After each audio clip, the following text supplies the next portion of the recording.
Your house is ugly. Your house is interesting. Your house looks awful.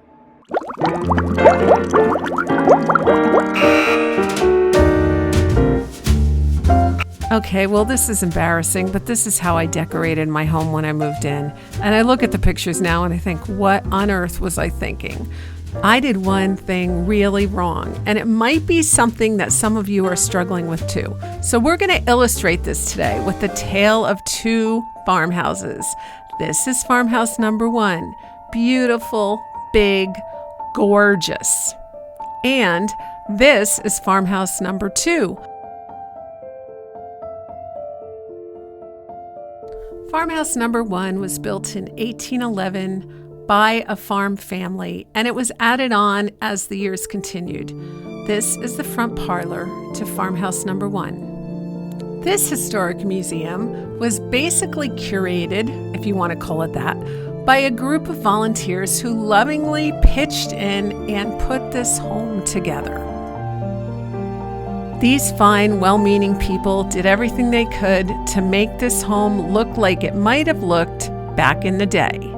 The question is, which back in the day did they mean?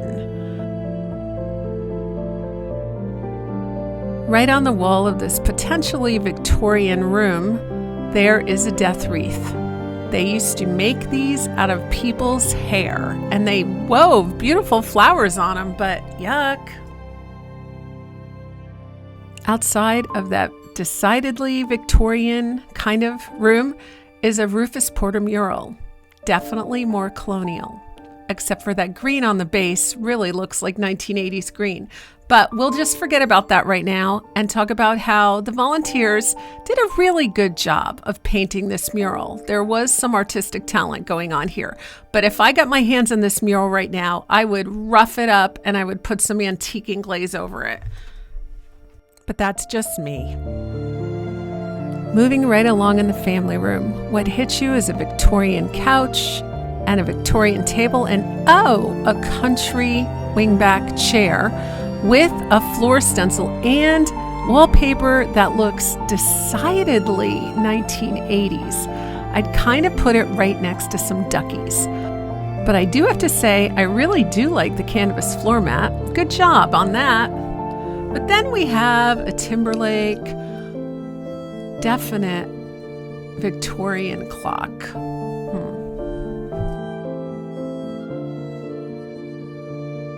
I think an old woman used this for her bedroom, and she was the last one that lived in this house, this tiny little room. But right now, it looks like an antique store. It's just got a whole bunch of antiques in there, and I'm not really sure they all fit the right era. And I'm really wondering about those curtains and that tablecloth, and well, that floor cloth too. Well, here we are in what was once the big kitchen. Now it's used as a dining room, and well, they're trying to bring that colonial nature into this with the colonial red on the trim. The wallpaper kind of reminds me of something that was in my grandma's Victorian house when I was growing up. And well, that china and that tablecloth is just not doing it for me, and I'm sure it's covering a big Victorian table. Okay, now we're talking. We're into a room that's primitive. Oh, except for those cans up there. They're definitely 1940s and 50s, so yeah, that makes no sense. But there's pewter and there are gourds and there's a trencher bowl, and the color gold is fantastic. I mean, I like that they kind of made a fireplace to make it look like they were going to cook at that fireplace. And wait, that's a camping popcorn popper. Did you see it? We used to put our toads in there.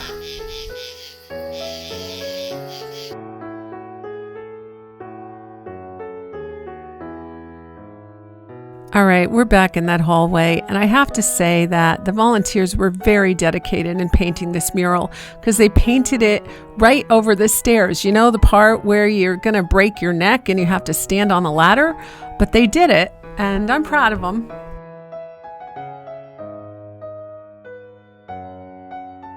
Here we are in that upstairs bedroom, and I have to tell you, I'm jiving with the Moses Eaton style stenciling. I actually have used some of these designs in my wallpaper, so I'm pretty excited about that. They did a great job. I don't really like the fuchsia. I wish that was red, but hey, you can't have everything. Yeah, they did a good job on the stenciling, and there sits a Victorian chair right under it. In fact, when you look around, all of the furniture in there was more decidedly Victorian, including the bedspread.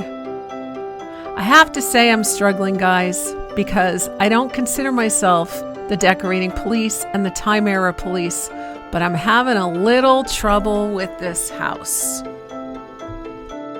I'm really going to spare you the details of much else. I did peek into this little Victorian sewing room, and while it was kind of cute, I still couldn't get into the stencils with the toile, with the Victorian clothing. It just was enough. I left this house with a headache. But all was not lost. We went into house number 2, and I want to show you that house. This little farmhouse was built in 1790 and was set up just like it would have been when the family lived there with their, 9 children. But check out this bedroom. It's just this beautiful colonial period-appropriate color blue with the appropriate kind of bedding on the rope beds with the straw, and everything was authentic. And it was beautiful, plain and simple and beautiful. It had minimal decorating going on. In fact, I had the distinct feeling that if they didn't have the appropriate piece, they just wouldn't use it. But we all know they used a whole lot less back then. They did show us how they used the spinning wheels and everything else, and they did set up a buttery for us, complete with fake bread and all, but only with what you would have found during the times. Nothing extra. Even the kitchen was just set up with what you would have found back in the day. So what's the difference in the interiors between this house and this house? It's this reason right here. Yes, farmhouse number 2 has a clear decorating style. Let me tell you what happens when you don't pick a style or time era for your home. It becomes a design disaster. Yep, I did it a lot when I first moved in. I made everything Victorian. And all I did was go to antique stores and buy whatever I could. If it was old, it came in the house. I had no idea of what antique went where. But thank goodness I had friends like Allison Roz, and I had magazines to look at and lots of things to learn about the style of colonial America. And it really, really helped. So I finally committed to a style. But I have an exception. You see, I do everything 90-10. 90% colonial primitive and 10% whimsy and fun. And that's how I do it. I use things that you wouldn't exactly expect, like the crow over there, to give it just one little stamp of Anne. And it works for me. It keeps my home from looking like a museum.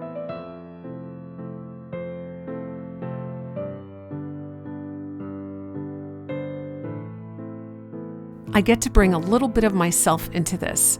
I've told you about my mugs. My family each have initial. They pick them out and they drink their coffee out of them. On top of that are my tulips and my ancestors, a decidedly Victorian frame, and yet it works because it's just a little teeny piece of my kitchen. And it matters to me. I love having my great-great-grandparents there above the communal coffee place for my family, and the tulips just add a little bit of whimsy. So while 90% of my room with the paint colors and the trim and the lanterns and the curtains and the furniture and the floor coverings, everything looks very authentic, I've got my 10% that varies it up and gives me a really good homey feeling.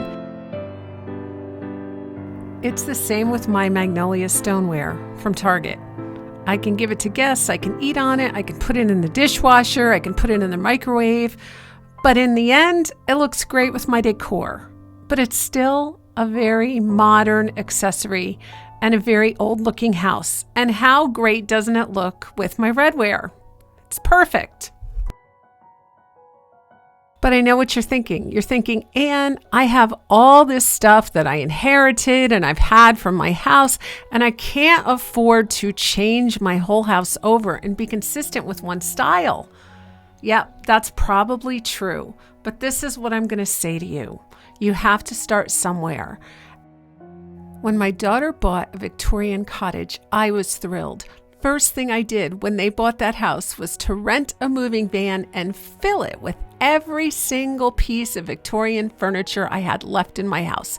It all went there, and it didn't matter if I had empty spaces in my home, because that wasn't the point. The point was when I got the Victorian stuff out of my house, that's when my house really started to look good. And you know what? It helped her home look good too. I know it's hard to commit to a style. I'm an eclectic, eccentric FOMO person myself. But I found that when I finally committed to a style for my home interior, everything fell into place, and I felt such a peace about my home. I could now focus on some of the more enjoyable things in life and not live with all that conflict that was in my head. So give it a try if you want. Try it out. Maybe some of what you're feeling about not liking your home is really all about style. And the good news is you can change it.